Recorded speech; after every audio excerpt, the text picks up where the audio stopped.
सुवार्थेंत दोग ऋणकारी आणि दोग ऋण दिवपी आसा. दोगांय ऋणकार्यांची उतरां एकच सारकी, पूण दोन्ही ऋण दिवप्याची मोना एक सारकी न्हय.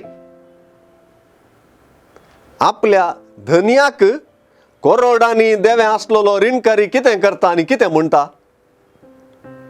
तो चाकर धन्याच्या पांयांक पडोन, म्हाका थोडी पुरसत दी आनी तुजें सगळें हांव फारीक करतां म्हणून पोराती लागलो.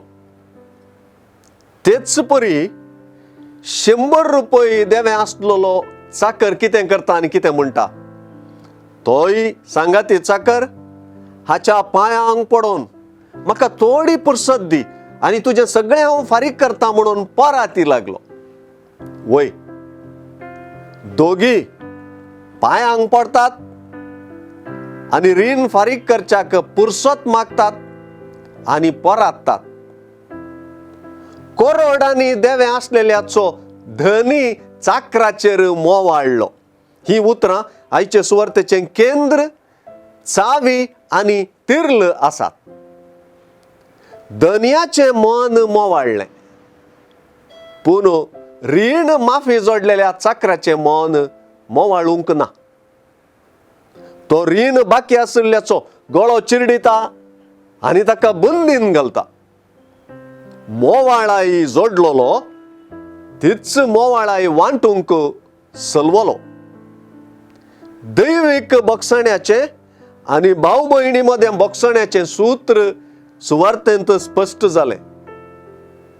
हांवें तुजी दया केल्ले परी तुवेंय तुज्या सांगाती चाकराची दया करूंक जाय आसली न्हय. म्हणली उतरां धन्याचे दयेचें मन अनुकरण करूंक चाकरान सलवल्लें सुचयता. धन्याचें मन अनुकरण करूंक सलवल्यार धनी सलवल्ल्याचें मन अनुकरण करता, रागार जाता आनी बंदीन घालता. म्हजो सर्गीचो बाप तुमकांय तशेंच करतलो म्हणची उतरां व्हड चत्राय सांगची आसात. आमच्या बापांतल्या जशें आमचेर चुकलेल्यांक आमी बक्षितांव, तशें आमची पातकां बक्षी म्हणल्या उतरांक. आनी जेजूच्या जर तुमी हेरांक तांचे गुणयाव बक्षितात तर तुमचो सर्गीचो बापूय तुमचे गुणयाव तुमकां बक्षितलो. पूण हेरांक तुमी बक्षिनात जाल्यार तुमचो बापूय तुमचे गुणयाव बक्षूंचो ना. म्हणले बक्षण्याचे शिकवणेक आयचे सुवार्थेंत वपारीचो लेप मेळ्ळा.